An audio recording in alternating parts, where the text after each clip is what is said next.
They said it loud enough for the whole cabin to hear. I don't feel safe sitting next to him. You need to move him. Now. And just like that, the air inside that plane changed. Conversation stopped mid-sentence. Pages stopped turning. Even the hum of the engines felt heavier somehow. I was sitting there in seat 3A, hands folded, eyes forward, pretending I didn't hear it even though every word landed right in my chest.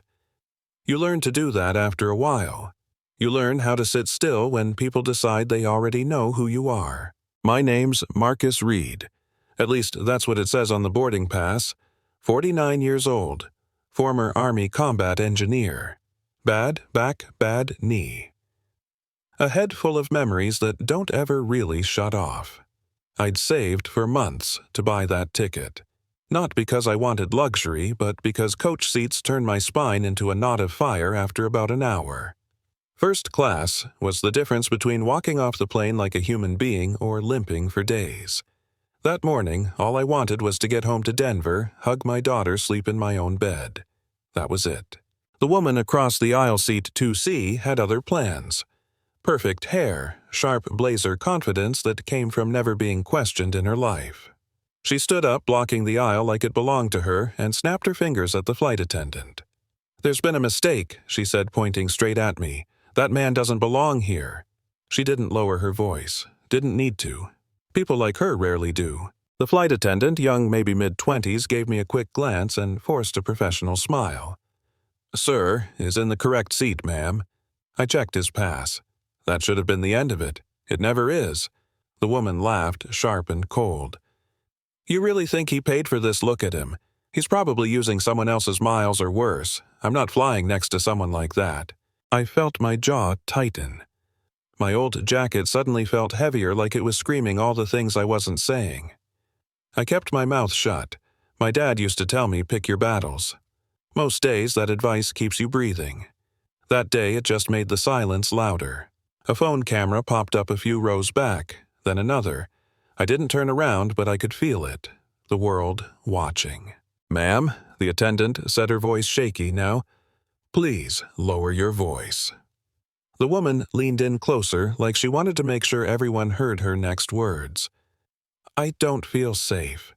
And if you care about your other passengers, you'll remove him. Safe. That word always shows up right before the truth comes out." I finally looked at her. Just for a second. "I'm not bothering anyone," I said quietly. "I'm just trying to get home." She recoiled like I'd threatened her. "See," she snapped. "Aggressive. This is exactly what I'm talking about." That's when security got called. Loud announcement. 2 officers boarding the plane while everyone pretended not to stare. I stood up slowly, hands visible, movements controlled. "You never forget how to do that." One of the officers asked for my ID. I handed it over along with my veteran card. He glanced down, eyebrows lifting just a fraction. He didn't say anything, but the way he handed it back felt different. Respect, maybe. Or recognition. The woman saw it and scoffed. "So what? Being military doesn't mean you're not dangerous. Half of them come back broken." That one landed harder than the rest. Broken. Like we're appliances that got damaged in shipping. I felt something shift inside me then. Not anger, exhaustion. The kind that sinks into your bones after years of proving you're not a problem. A man a few rows back stood up.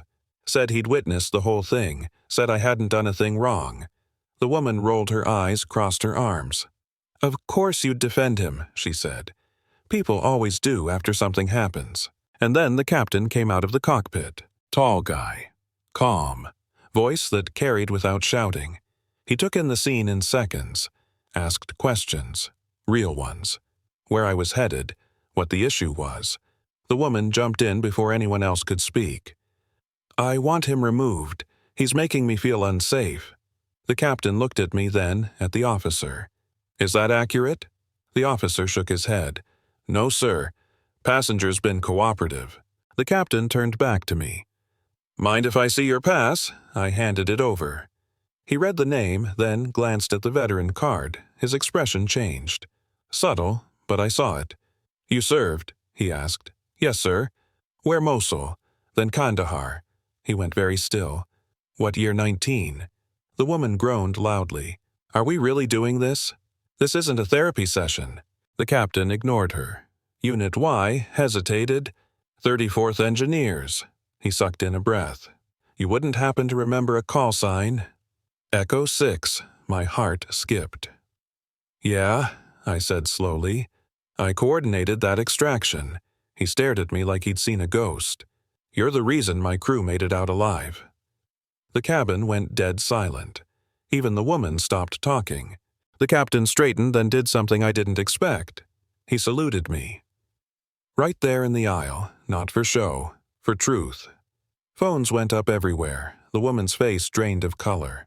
This is ridiculous, she muttered. I don't care about his past, I care about my comfort. That's when the captain spoke again, louder now. Ma'am, your comfort does not come at the expense of another passenger's dignity. He turned to the officer. Has this passenger violated any policy? No, sir.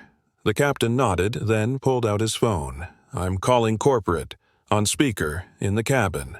The voice on the other end introduced herself as the airline's CEO. Calm, direct.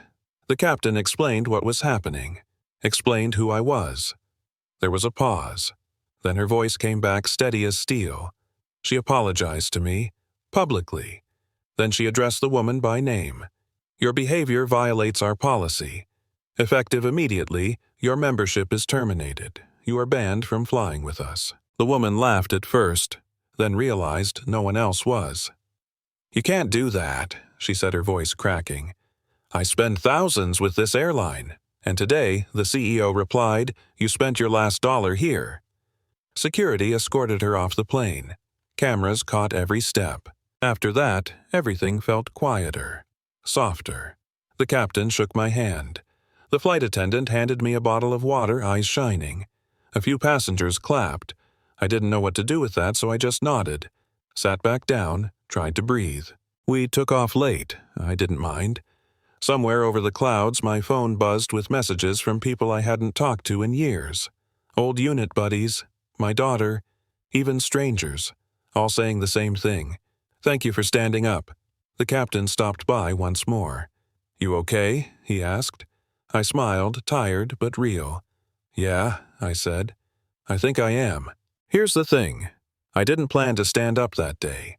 I planned to sit quietly and disappear like I've done 100 times before. But sometimes silence stops working. Sometimes the world forces you into the light whether you want it or not. That woman thought she was protecting herself. What she really did was show everyone what prejudice looks like when it's comfortable and unchecked. So I'll leave you with this. Who gets to decide who belongs? What does safe really mean? And how many times have you watched something like this happen and said nothing because it wasn't happening to you? Let me know what you think. Was justice served, or did it go too far? Drop your thoughts in the comments. Share this if it hit close to home, and if you've ever seen something like this with your own eyes, tell that story.